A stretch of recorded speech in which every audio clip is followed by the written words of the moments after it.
everyone, it's Laylene here and welcome back to the Elle Files. Today I'm going to show you how I make schnitzel with creamy mushroom sauce.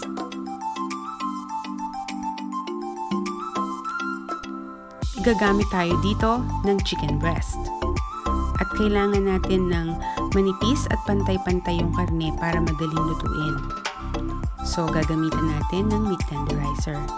Lagyan nyo ng plastic bago pukpukin. Kung wala kayong meat tenderizer, pwede naman gamitan ng rolling pin or yung pampukpok sa almirez. O pwede rin naman yung ilalim ng bote. Resourceful tayo mga Pinoy, diba?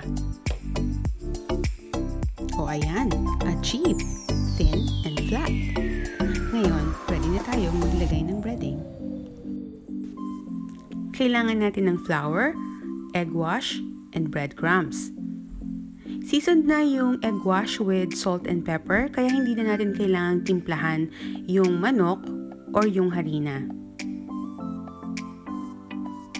So ituloy lang natin yon. Step by step, unahin natin yung harina, tapos ilalagay sa egg wash, tapos doon sa breadcrumbs.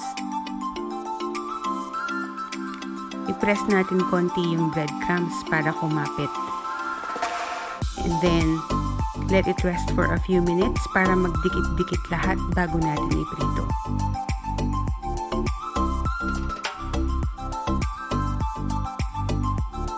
Para hindi mahulog yung mga breadcrumbs sa kawali kapag pinrito na natin. Okay, dyan ka muna. Babalikan ka namin. Ngayon, ready na tayo magprito. Maglagay ng mantika sa mainit na kawali. Pwede kayong gumamit ng vegetable oil or olive oil. Konti lang para hindi masyadong greasy. Manipis naman kasi yung karne, so kahit na hindi deep fried, sigurado tayo na maluluto yun. O diba, ang ganda ng kulay? Kaya mahalaga na na-flat natin ng pantay-pantay yung karne. Ngayon naman, gawin na natin yung sauce. Kailangan natin ng mushrooms at sibuyas na hiniwa ng maninipis. Tapos maglagay tayo ng mga 2 kutsara ng butter sa kawali. Huwag niyong masyadong lakasan yung apoy para hindi masunog. At isunod na natin ang mushrooms at sibuyas. At pag malambot na, lagyan natin ng 1 kutsarang harina. Kailangan lutong-luto ang harina para hindi lumasa sa sauce. Gagamit din tayo ng mga 250 ml na chicken broth. Kailangan dahan-dahan lang yung paglagay, unti-unti para hindi buo-buo yung sauce natin. Pag malapot na, dagdagan ulit ng konti. Usually, ginagawa ko in 3 parts.